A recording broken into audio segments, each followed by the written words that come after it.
Smishes Blog'dan Simay. İkinci mürekkepli dolma kalemler videonuzda karşınızdayım. Onion Skin günlüğü kullanmaya başladığımdan beri çok fazla soru geliyor. Nasıl gidiyor, dolma kalemlerle nasıl yazıyorsun diye. O yüzden ajanda turu yapmadan önce, daha doğrusu günlük turu yapmadan önce size o defterde kullandığım kalemleri göstermek istedim.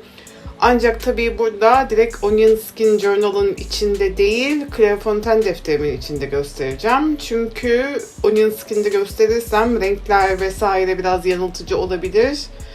Biraz daha iyi görmeniz için farklı bir defterde göstereceğim. Sonra Onion Skin'den örneklere de yer vereceğim. İnşallah önümüzdeki haftada zaten günlük tur olacak.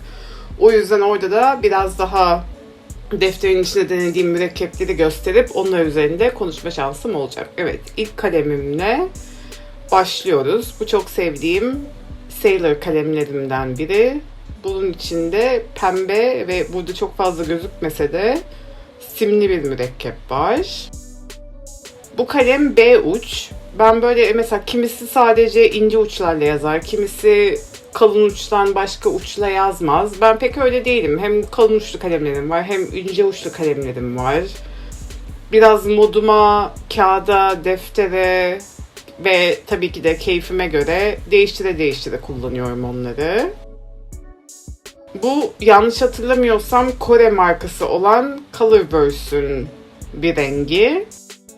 Merak edip denemelik olarak almıştım. Bu güzel, akıcı ve ıslak bir mürekkep.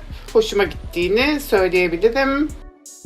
Ama kuru bu haldeyken şişesini alabilir miyim, ne zaman alabilirim onu bilmiyorum tabii ki. Burada gördüğünüz gibi marka kalemden bir fırt mürekkep diye bir uygulamaları var onların. Böyle denemelik olarak almıştım bunu. Şimdi her zaman mürekkepli olan Platinum 3776 Lavender kalemime geçiyoruz. Bu kaleme çok uzun zamandır hep aynı mürekkebi koyuyorum. Çünkü ikisinin uyumu beni çok mutlu ediyor. Başka nasıl açıklayayım bilemedim. Bunun içinde de pilot mürekkep var.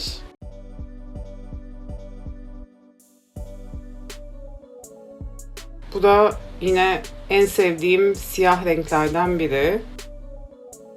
Özellikle dolma kalem ve mürekkeple biraz haşır neşirseniz bilirsiniz, siyahın da bin bir tonu var, koyusu var, açığı var, işte griye kayanı var.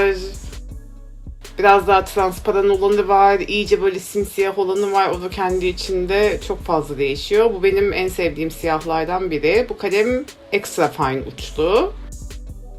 İçindeki de Pilot Iroshizuku Takesumi ismiyle bilinen bir siyah renk.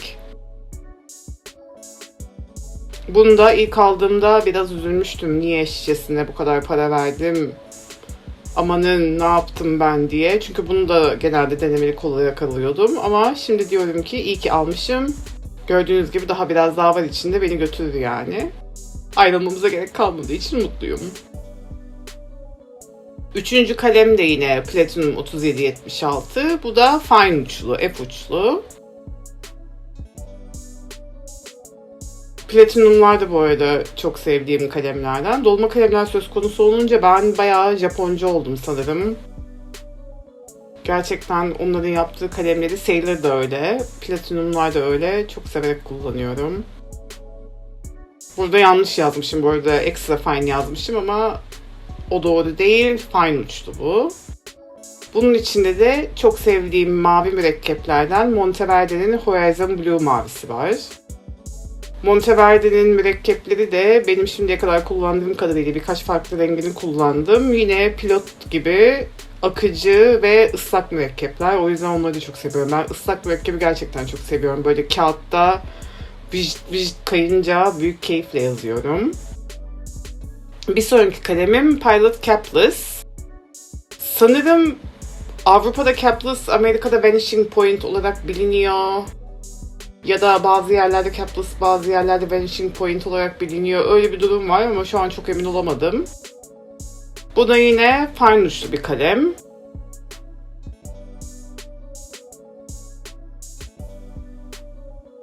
Bunun içinde de Sailor mürekkep var. Burada biraz siyah gibi gözüküyor ama aslında koyu kahverengi bir mürekkep. Yukarıdaki siyahla farkı anlaşılıyordur sanırım. Kamera çok şahane göstermese de renkleri. Sailor'lar da sevdiğim yine ıslak ve akışkan mürekkeplerden. Ve şişeleri de çok minnoş gördüğünüz gibi. Ve sıradaki kalem yine bir Japon kalemi. Sailor Lecoule nasıl okunuyorsa artık.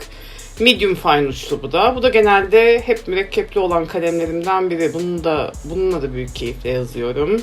Hatta gün içinde, iş içinde not alırken çok fazla kullanıyorum bunu. Bunun içinde de mor bir mürekkep var.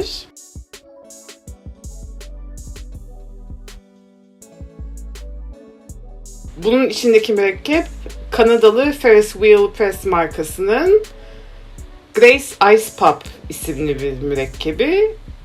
Ferris Wheel Press'in renklerini inanılmaz beğendim. Şimdiye kadar kullandıklarımı. Ancak yapı olarak biraz fazla kuru geldiler bana. Tek sıkıntım o kendileriyle. Yani hani yazarken böyle ne bileyim gıcırdamıyor, çiziyor gibi gelmiyor. Hani o kadar aşırı kuru değil ama diğer kullandığım mürekkeplere göre biraz daha kuru. Keşke biraz daha ıslak ve kaygan olsalardı. Ama renkleri gerçekten çok güzel. Onu da söylemeden geçemeyeceğim. Son olarak Kaweca Sport'un Galen Leather Edition'larından konyak renkli olanı var. Bu da ekstra fine uçlu. Bunun içinde de Monteverde'nin yeşil bir mürekkebi var. Bu arada dediğim gibi bunların hepsi Onion Skin kağıdında deneye o oluyor bu olmuyor, bu olur mu bu olmaz mı diye deneyerek bulduğum mürekkeplerden. Çünkü şunu gördüm, özellikle açık pembe, turuncu, başka ne vardı? İşte açık gri bir olmuyor. Çünkü ben sayfanın mesela iki tarafına da yazdım. Genelde gayet rahat okunuyor, gözüküyor ama bazı mürekkepler olmadı.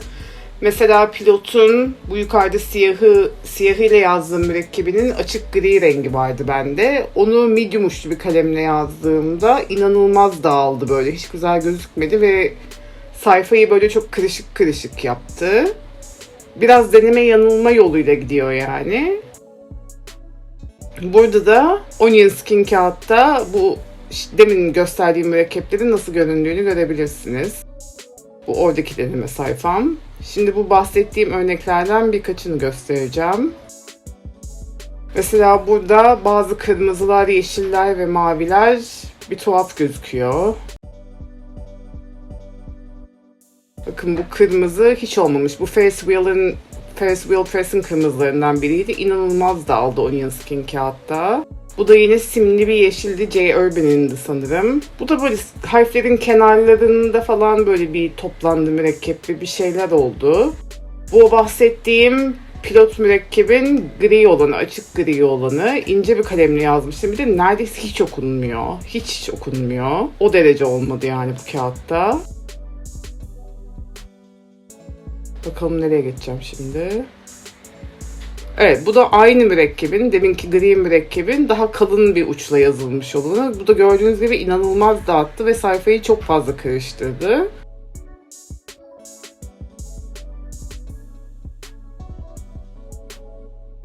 Bu da yine Pilot'un yeşilimsi bir mürekkebi. O da neredeyse hiç okunmuyor gibi görünüyor. Bir tuhaf oldu yani. O yüzden tekrar söylüyorum. Deneme yanılma yoluyla bir şekilde ilerliyorum.